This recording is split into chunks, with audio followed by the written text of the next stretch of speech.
born of fire to destroy enemies, and carved in eternal stone to transcend them. This is the epic saga of the Parmar Dynasty, the legendary lords of Mount Abu. Across centuries of shifting empire, their legacy remains permanently etched into the sacred landscape and stone inscriptions of Western India. Every great dynasty begins with a myth. The sacred lore tells of a grand crisis. Sage Vasishtha's sacred cow, Nandini, is deceitfully stolen by Vishwamitra. To reclaim her, Vasishtha performs a massive fire sacrifice, again, on the heights of Mount Abu. From the roaring flames of the Agni Kund, a hero emerges. His purpose? To strike down the enemy. This warrior births the Parmar clan, literally meaning, the one who kills the enemy. Alongside them rise the Chauhans, Chilufyas, and Pratiharas. Together, they are celebrated in timeless works like the Navashankacharit and the Prithviraj Riso as the legendary brothers of fire. Though bound by a single fiery genesis, political realities soon fractured the dynasty into 5 distinct administrative branches. While Malwa rose as the central imperial superpower, the specific lineage of the Abu branch found its anchor in the impregnable heights of Mount Abu. This branch served a vital purpose, acting as a critical western buffer state protecting the plains below. To understand the power of Abu, we must look to its patriarchs. While mythology names Dhumraj as the original founding figure, historical records point to Utpal Raj as the true starting point of the royal lineage. But it was King Dharavarsha who emerged as the first major geopolitical player. Local lore attributes immense power to him, stating he divided his kingdom among his 9 brothers, establishing the legendary Navkoti Marwar, the 9 forts of Marwar. Yet even the powerful face crises. The famous 997 AD Hastikundi inscription reveals a darker hour, Dharanivara fleeing a massive invasion by Chalukya king Mulraj I, finding temporary asylum under the protection of Rathore king Dhaval. History repeats itself. Generations later, Parmar king Dhanduk, bearing the grand title of Mahamandleshwar, faced a catastrophic invasion by Chalukya king Bhimadev I.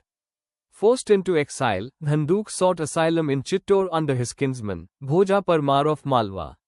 To secure the territory, Bhimdev appointed his trusted minister, Vimal Shah, as the governor, or Dandapati, of Abu. What followed was a brilliant stroke of architectural diplomacy. To commemorate a hard-won peace settlement, Vimal Shah commissioned the peerless Vimalavasahi Adinath Jain temple in 1031 AD. Even during this chaotic era, cultural preservation thrived. Dhanduk's widowed daughter, Lahini, famously renovated the ancient Sun Temple in the stepwell in Basantgad, known today as Lahini Bavari. In the late 12th century, the Abu branch reached its absolute zenith under its most dominant ruler, King Dharavarsha. He defined the region's geopolitical resistance. Legend celebrated his incredible physical supremacy, famously claiming he could shoot clean through 3 buffaloes with a single arrow.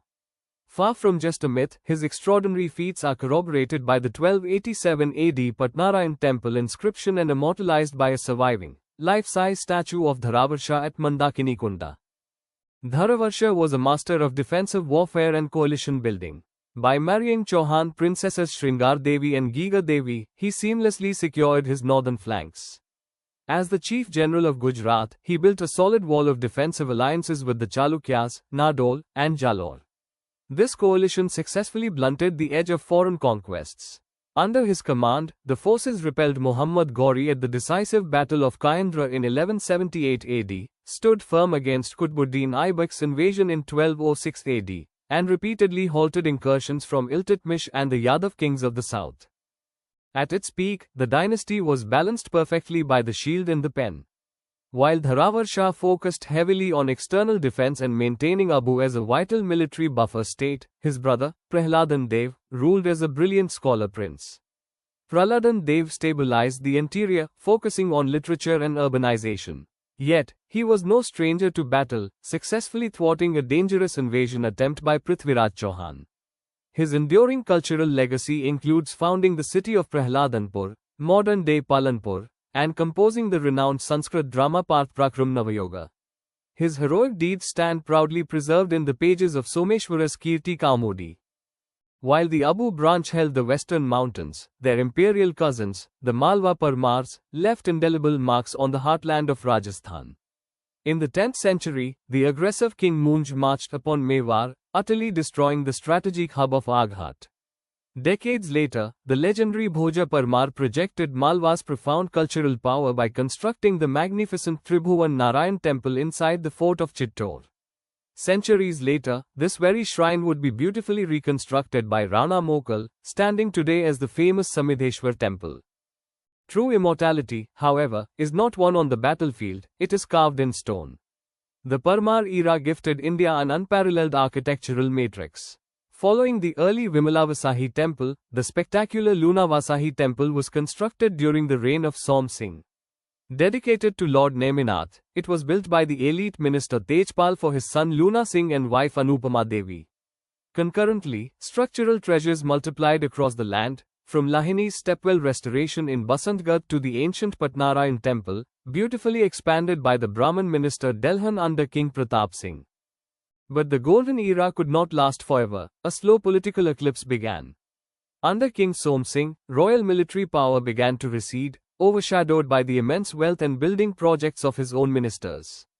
A brief, violent resurgence occurred under King Pratap Singh, who successfully defeated Jatra Singh of Mewar and temporarily captured the city of Chandravati. But it was a temporary dawn. By the time King Vikram Singh took the throne, the dynasty held only a facade of power. He adopted grand imperial titles like Raja Raval, masking a grim reality. The Chauhans of Jalore were rapidly fracturing and annexing the western fringes of the state. The final geopolitical hammer fell in 1311 AD. The regional balance of power shifted permanently following the devastating siege and fall of Jalore to the Delhi Sultanate. Capitalizing on the chaotic shifting tides, a fierce conqueror emerged, Lumba Dora. He decisively defeated the weakened Parmar forces. Stripping the dynasty of their ancestral capitals at Abu and Chandravati, Lumba Dora permanently ended the centuries-old Parmar reign, establishing the Deora Chauhan state over the sacred mountain. Though their political sovereignty was ultimately consumed by the tides of history, the footprint of the Parmars remains indelible. Their mythos connects them eternally to the sacred fire of Sage Vasishtha. Their martial shield protected the subcontinent's interior for generations against formidable foreign invaders. And their true immortality was achieved in marble. The peerless, breathtaking temples of Mount Abu survive proudly today, outlasting the very empire that conquered them. Don't forget to subscribe, like, share, comment if you enjoyed this quick revision.